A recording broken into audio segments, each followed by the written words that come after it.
Chapter 1: Educational Foundations. Traditional educational paradigms. Traditional educational paradigms, deeply rooted in Western pedagogical practices, have shaped the structure and content of learning for centuries. These paradigms emphasize the transmission of knowledge from an authoritative figure, the teacher, to passive students. They prioritize memorization, rote learning, and the acquisition of predetermined knowledge deemed essential by society.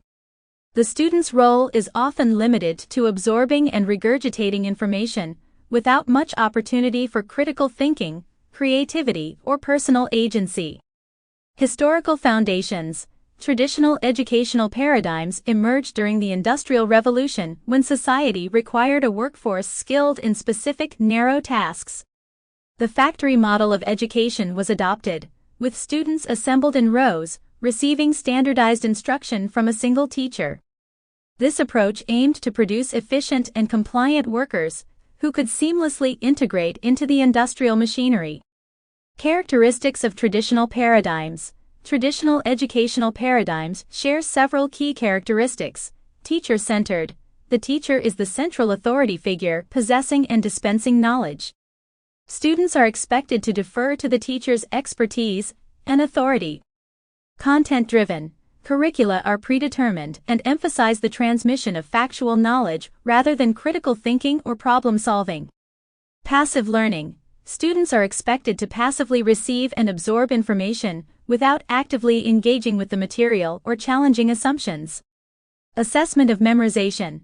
Assessments focus on measuring students' ability to recall and repeat facts and concepts, often through standardized tests. Discipline and conformity. Strict adherence to rules, regulations, and expectations is emphasized. Students are expected to conform to prescribed norms of behavior and dress. Criticisms and limitations. While traditional educational paradigms have served a purpose in the past, they face increasing criticism in the modern world. Irrelevance to real-world skills.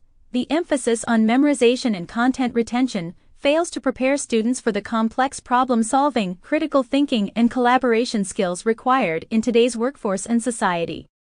Lack of student agency. Passive learning stifles creativity, independence, and the development of students' own interests and passions. Inequity and exclusion. Traditional paradigms often perpetuate existing inequalities by favoring students from privileged backgrounds who have access to superior resources and support systems. Emotional and social isolation. The focus on individual achievement and competition can create a sense of isolation and discourage collaboration. Sample complete. Ready to continue?